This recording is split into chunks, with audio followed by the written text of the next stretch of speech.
Et c'est 3-1.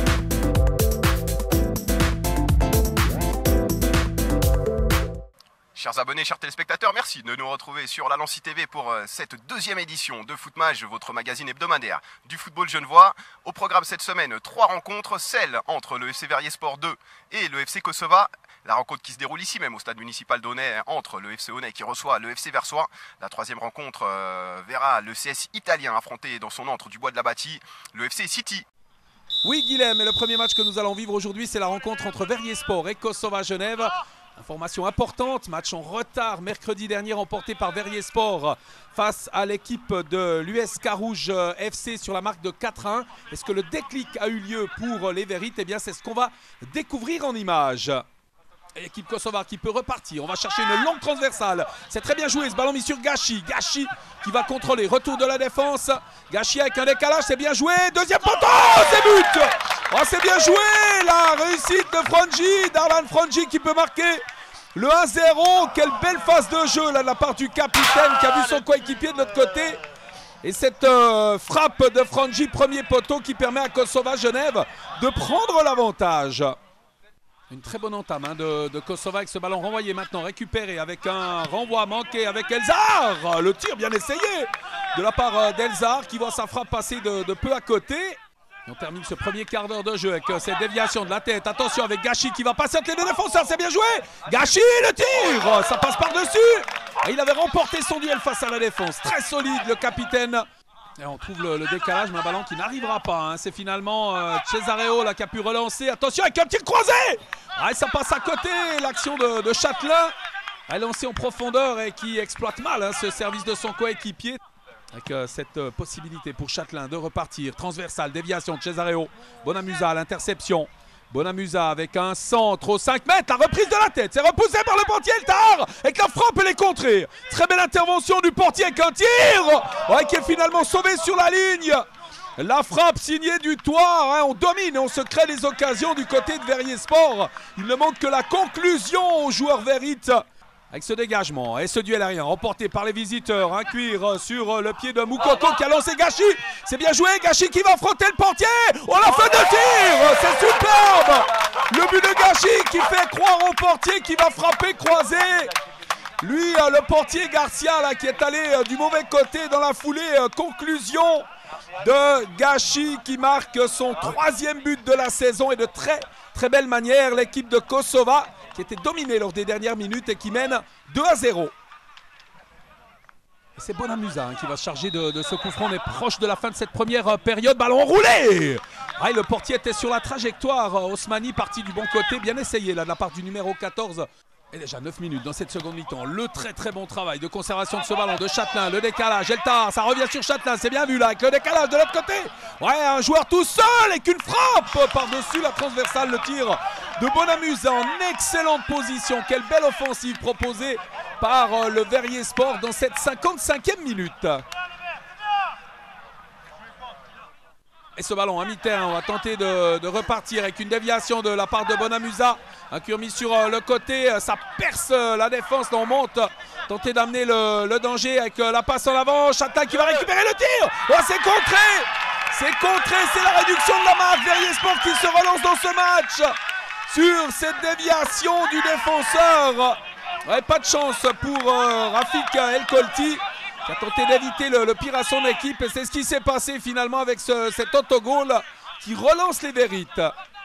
Les joueurs de Verrier-Sport qui se battent avec un gros cœur dans ce match. Toujours mené au score sur la marque de 2-1 avec un cuir récupéré par Botron. La passe en avant, attention à Châtelain. Un ballon qui passe à côté, on réclame la faute. Et ça sera un corner finalement. Il y a eu un gros duel entre les deux joueurs là et finalement Châtelain qui reste au sol après ce contact avec son adversaire. Il y a une belle intensité dans ce match jusqu'ici avec un contre favorable, ce qui est récupéré par Frangi. Frangi qui va prolonger, c'est bien joué en avant pour Gachi qui va se présenter tout seul face au portier. Gachi qui glisse le ballon entre les jambes du portier, c'est 3-1. Malgré la sortie de Garcia, le numéro 9 est capitaine de Kosova qui marque la 3e réussite de son équipe qui met sans doute fin aux espoirs de Verrier-Sport de recoller dans ce match. Sans doute une des dernières remises en jeu, c'est même la dernière. Fin du match, victoire de Kosova face à Verjespor sur la marque de 3-1. Succès important pour l'équipe kosovare dans la perspective des premières places du classement. J'ai eu beaucoup de plaisir à suivre ce match. Juste avant de retrouver la suite du programme, eh bien on va entendre quelques réactions sur ce succès de Kosova. Je pense qu'on n'est pas très bien rentré dans le match. On a été très vite surpris par une belle action venant du côté droit de Kosova. On pensait un match plutôt facile, mais on voulait quand même confirmer le match de mercredi face à ESK Rouge. On a gagné 4-1. On voulait enchaîner sur une deuxième victoire, mais on n'a malheureusement pas tenu le coup en première mi-temps. Je pense qu'on n'a pas tenu, on n'a pas tenu la première mi-temps. Ensuite, on est bien rentré dans la deuxième mi-temps. On n'a pas lâché, on n'a pas baissé les bras et on a voulu chercher le but quand même pour essayer d'égaliser et de chercher quand même un point et pas chercher notre troisième défaite. Eux, ils étaient super en place, ils ont essayé de jouer au ballon. Nous aussi, on a essayé de jouer au ballon. Donc je pense que ça s'est vraiment joué tactiquement. Et nous, tous les comptes qu'on a eus, on les a saisis. Donc on met 2-0 à la mi-temps, c'est sûr avec 2-0 à la mi-temps, c'est plus facile en deuxième mi-temps. On avait juste à tenir les 10 premières minutes. Eux, ils n'ont pas lâché, hein. Franchement c'est honorable, ils n'ont pas lâché jusqu'au bout. Ils nous ont mis un but, ça veut dire pendant 5 minutes ça a vagué un peu. On a eu un contre et on a tué le match comme ça, quoi. Et succès important de Kosova Vernier. Et comme vous l'avez dit, Jacques, voici la seconde partie qui va mettre aux prises le FC Honnay et le FC Versoix, ici même au stade municipal d'Honnay. Les Versoisiens qui jouent en bleu, le FC Honnay qui joue bien évidemment en vert, de dynamique très différente. Le FC Versoix qui est sur une dynamique positive. Le FC Honnay, lui, reste sur 2 défaites consécutives, une face à Loger et la dernière en date sur le terrain du FC City. Mais attention, ce sont les Onnésiens qui se montrent tout d'abord dangereux avec la percée de Hervé Menga qui est finalement stoppé par le tacle de Claudio Sordio. Le corner bien frappé, finalement la tête d'Aligi pour dégager ce ballon. Et attention, la possibilité de rupture là pour Michael Blévé qui s'embarque le ballon. Ouais, il l'a un petit peu trop poussé. Et le cuir qui va revenir sur Hervé Menga. Oh, la frappe d'Hervé Menga qui vient s'écraser sur la latte de Luca Piccirillo. C'est pas terminé parce que Xavier Strasser est allé jouer ce ballon là-bas. Il est finalement repris par Claudio Sordio. Nouveau corner pour les Onésiens. Mais quelle grosse opportunité là pour le numéro 10 du FCO. Xavier Strasser qui va s'occuper d'aller botter ce coup de pied de coin. Les Onésiens qui sont bien rentrés dans ce match. Pour l'instant, c'est frappé premier poteau pour Menga qui n'arrive pas à dévier. Attention à cette frappe de Menga. Et bel arrêt de Luca Piccirillo qui allait très vite. Par côté droit avec Amouni. On tente le 1-2. Ouais, bon retour finalement des milieux versoisiens avec des duels toujours très durs là. Et attention à ce ballon de Dovalé qui est pas assez appuyé. Strasser qui peut finalement servir Menga en bonne position. La frappe de Menga, ça vient se stopper sur le montant gauche de Luca Piccirillo. Mais il y avait une position de hors-jeu qui a été signalée par l'assistant de Monsieur Pinto. Et effectivement, ça va dans le sens de ce qu'on dit. Quel Blévé, l'homme le plus en vue pour l'instant, côté versoisien, qui va repiquer dans l'axe. Ouais, c'est très bien ce que fait le numéro 10 avec la frappe de Blévé qui a été détournée. Et Monsieur Pinto qui indique le point de pénalty. Ouais, le geste de l'arbitre principal est clair. Il estime que Spen Vezeli est venu contrer ce ballon du bras. Rougovaï pour le pénalty. Oui, superbe. La frappe de Fitim Rougovaï qui prend à contre-pied Bénédicte Mbélé. Et donc l'ouverture du score pour le FC Versoix suite à ce pénalty concédé, on le rappelle, par Spen Vezeli et les Bleus qui marquent un petit peu contre le cours du jeu. En tout cas, dans ce début de match, effectivement, ce sont plutôt les Onésiens qui se sont montrés dangereux, qui ont eu plus d'envie. Et Dovalé, à nouveau, sur son côté gauche. Dovalé qui lui aussi va repiquer dans l'axe. Au superbe, le 1-2 avec le buteur Rougovaï. Dovalé qui va pouvoir centrer. Attention à ce ballon qui est finalement sauvé au tout dernier moment là par un tacle. Attention à ce ballon qui va traîner dans les 16 mètres là. Menga qui voulait récupérer ce cuir et Luca Piccirillo qui a bien saisi ce ballon et qui dégage très loin devant. Avec oh là là la sortie de Mbélé qui va permettre finalement effectivement le doublé de Fitim Rougovaï. Le numéro 9 versoisien qui profite de la sortie catastrophique de Bénédicte Mbélé. Oh là là, mais alors effectivement là aussi en tout début de deuxième période. Et le FC Honnay qui tente de construire avec Menga, encore une fois, qui bouge beaucoup Menga. Et attention, on va servir finalement Selmani en bonne position. On frappe pied gauche de Selmani qui est un petit peu trop cherché. La lucarne droite de Luca Piccirillo, il aurait peut-être fallu assurer cette frappe. Il y avait une bonne possibilité de revenir au score et effectivement, il s'en veut, Blerim Selmani. Et c'est bien là, cette tête de Diagne qui peut envoyer ce ballon devant. Spen Vezeli en couverture. Attention, Vezeli, il en fait un petit peu trop. Il est repris par Rugovaï. Rugovaï qui va pouvoir transmettre gentiment à Michael Blevé qui peut inscrire le 3e but de son équipe et donc 3-0. Et là encore une erreur dans la défense du FC Honnay qui permet aux Versoisiens d'inscrire le 3e but de cette rencontre avec la petite chorégraphie d'équipe. Et le coup franc pour le FC Versoix dans leur milieu de terrain. On va allonger là-bas. Oh, c'est bien fait pour Adama Diagne.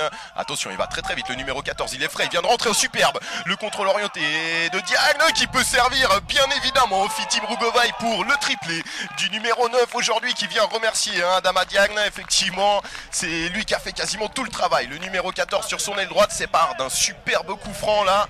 Et on est venu chercher l'ailier droit qui a fait absolument tout juste là et qui a pu trouver Fitim Rugovaï pour sa 6e réussite de la saison pour le numéro 9 du FC Versoix. Selmani, un des hommes les plus en vue avec Menga. Voilà justement ce ballon à destination d'Hervé Menga. Oh, le contrôle de Menga avec la frappe croisée. C'est absolument sublime et ça permet au FC Honnay de revenir un petit peu dans cette partie 4-1. Luca Piccirillo qui ne peut absolument rien faire.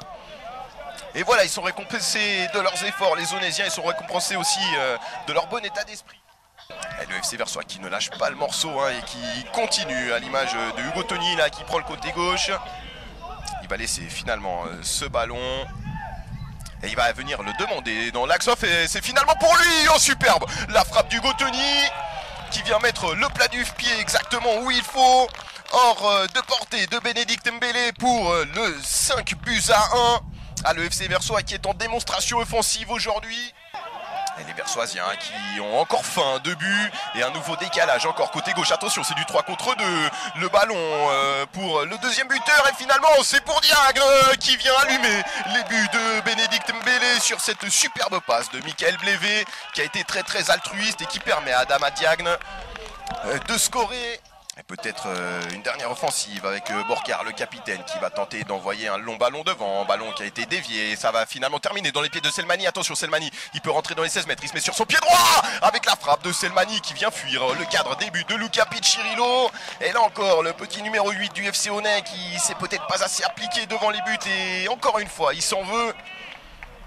Effectivement, manque de réussite. Côté onésien, peut-être un petit manque de concentration aussi.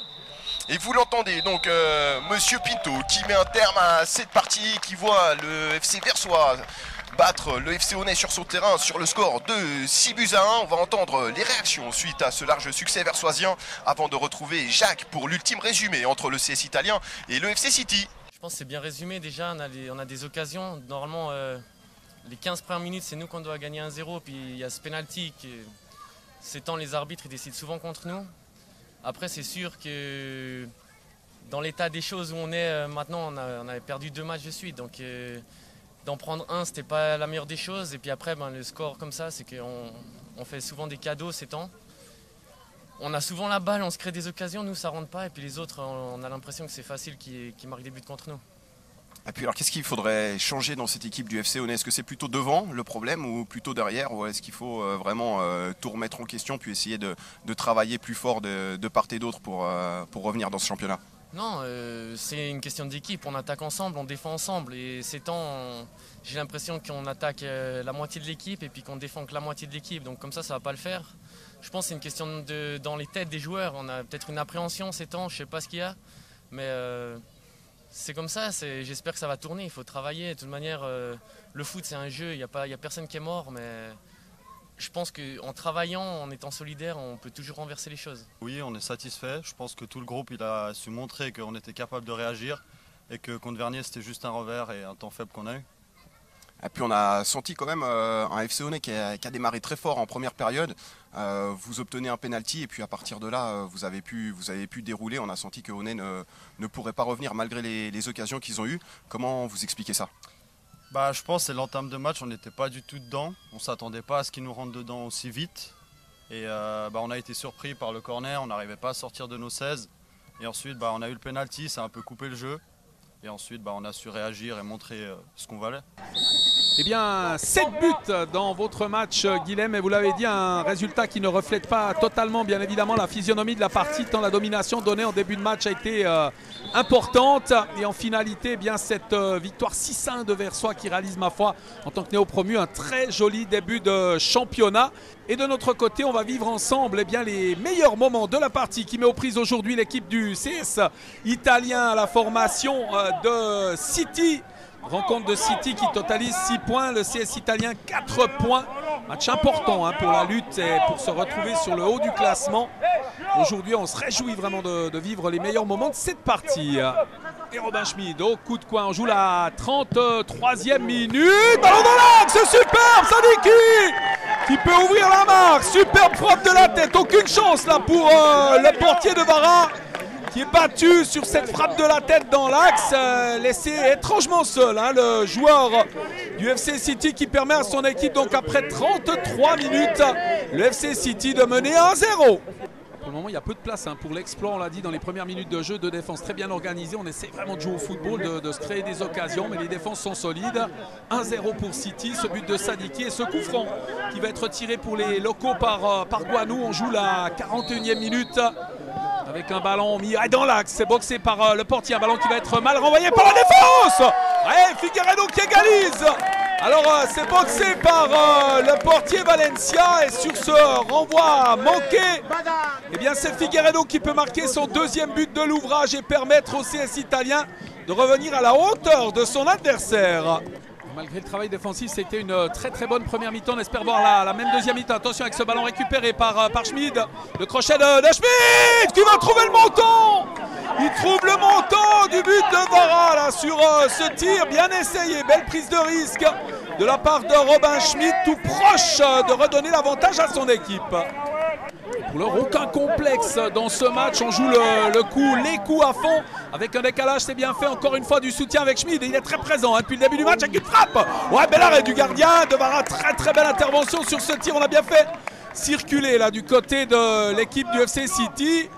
Et très proche de l'avantage, les joueurs d'Auro Duarte. Attention, occasion de but pour le FC City. Veder qui s'élance. Elle est bien partie, elle est repoussée finalement par le portier de Vara. Très belle intervention du gardien du CS italien. Et dans sa position, Vidal devrait sans doute chercher un coéquipier démarqué. C'est ce qu'il fait. Ballon mis au deuxième poteau. Voilà, demi-volée. On l'a vu partir au fond du but cette balle. Et ce match qui peut basculer d'un côté comme de l'autre avec ce corner mis au premier poteau. Ça passe de bons mètres sur la droite du but de Vara. La tête de Veder, bien essayé là de la part du défenseur. Il reste que 2 minutes 30 à jouer. Mota, Ribeiro, l'arbitre qui a sifflé avec la frappe. Oh, c'est but. C'est 2-1 pour City. Il est superbement tiré ce coup franc. Aucune chance pour De Vara qui accompagne le ballon au fond du but. Et le FC City qui prend l'avantage dans les tout derniers instants de ce match. Je ne sais pas de combien de temps l'arbitre, M. Queiroz, va prolonger le match avec ce décalage de Vidal qui va trouver Maccabi. Maccabi, le centre de Maccabi dans les 5 mètres. Le ballon qui a renvoyé avec la frappe à l'égalisation. L'égalisation de City, la reprise de volée de Roll. Alexandre Roll qui remet les deux équipes à égalité. 47e minute. Sur ce renvoi, cette reprise à bout portant là, du numéro 3. Qui permet à son équipe de revenir dans ce match. C'est inespéré là pour les joueurs du CS italien menés 2-1 à la 87e minute. L'arbitre qui a regardé le chronomètre à 49e minute et Vidal au coup franc pour le CS italien. Peut-être une des dernières opportunités d'aller chercher la victoire pour les hommes de Maxime Antonelli. En tous les cas, l'arbitre qui siffle et qui va laisser ce coup franc être tiré finalement avec ce renvoi de la défense. La reprise, ça dévié, a repoussé ce but. C'est incroyable, Maccabi qui reprend le volet. Ce ballon repoussé, cette réussite. Oh, c'est fou, Mendes Teixeira qui va peut-être donner la victoire à CS italien qui avait pratiquement match perdu et qui vient marquer sur ce ballon renvoyé. Bel arrêt quand même de Valencia qui est parvenu à repousser. C'était sans compter avec la venue de Mendes Teixeira, à notre avis pas hors jeu. L'arbitre qui regarde son chronomètre. Est-ce que le CS italien va s'imposer de manière inespérée dans ce match? Oui, c'est fait. La victoire 3-2 des joueurs du CS italien. Les regrets sans doute pour City qui s'incline dans cette rencontre au terme d'un match complètement fou. On va reprendre nos esprits, on va assister aussi aux réactions maintenant des acteurs de ce match avant de vous proposer les résultats de cette 4e journée, le classement et bien évidemment notre concours avec 3 des meilleures actions de ce week-end du foot genevois. Très difficile, surtout par rapport à l'aspect du match, parce que le match il était très engagé, très correct. Et puis ça, j'ai dit à mes joueurs que ça allait se jouer avec très peu de détails. Il fallait être vigilant dans toutes les actions. Mais le foot, voilà, c'est imprévisible. Et la seule tristesse que j'ai par rapport à cette défaite, c'est que le 3e but de l'adversaire, il y a des points d'interrogation par rapport au placement de joueurs qui marquent le but. C'est une fin de match avec beaucoup de buts. Les 2 équipes ont su bien jouer les coups, notamment City, ils ont eu leur coup franc qui était bien transformé. Après nous, on a un ballon qui retombe dans les 16, on suit bien, on égalise et après on arrive à trouver la lucidité pour aller mettre le 3-2 quoi. Donc ouais, on est content. Il y aurait eu match nul, on n'aurait pas crié au scandale en fait. Non, je pense effectivement qu'on n'aura pas cru au scandale. Mais après, voilà, pour nous, c'est bien parce que voilà, ça fait quand même un moment qu'on attend, une suite. Parce que la semaine passée, on va gagner à Auger, c'était aussi un match très difficile. Là, aujourd'hui, on arrive à prendre les 3 points aussi. Pour l'équipe, pour la confiance, c'est bien. Donc on est vraiment content. Et comme promis, les résultats de cette 4e journée, on l'a vu, le succès de Kosova-Verrier par 3-1, le match nul, les premiers points perdus d'Air-le-Lignon face à USK Rouge, le néo-promu 2 partout, le large succès qu'on a découvert également de Versoix face à Aunay par 6-1. La victoire, elle est importante d'Olympique de Genève face à la formation de Champel. Le succès de Vernier qui se relance également, victoire face à Plan-les-Ouates par 3-2. Et puis ce succès dans ce match complètement fou qu'on a eu la chance de vivre, la victoire du CS italien au bout du suspense face à City par 3-2. Et au niveau du classement, eh bien c'est la bouteille à encre avec pour le moment un seul leader, Air-le-Lignon avec ses 10 points, puis 6 équipes à 7 points. En dessous, City avec ses 6 unités, Carouge 4, Verrier Sport en dessus de la barre avec 3 points, Aunay qui est en dessous de la barre également avec 3 points, puis toujours à la recherche de ses premiers points de ce championnat, l'équipe de Champel. Voilà au niveau du classement et avant de nous quitter, vous le savez, Guilhem va encore nous annoncer le concours de cette 2e émission. Et c'est à présent à votre tour de jouer sur notre page Facebook footmag.ch. On vous a sélectionné, comme la semaine dernière, les 3 meilleures actions de ces 3 rencontres. À vous de voter pour votre préféré. Il y aura par la suite un tirage au sort. Vous pourrez gagner, grâce à notre partenaire, le Miami Bowling à Échandan, un bon pour 2 personnes, un pour repas et partie de bowling. Merci en tout cas de nous avoir suivis sur Lancy TV. Et puis on se retrouve dès mercredi prochain à 18 h.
Qui ouvre le pied droit et c'est 3-1.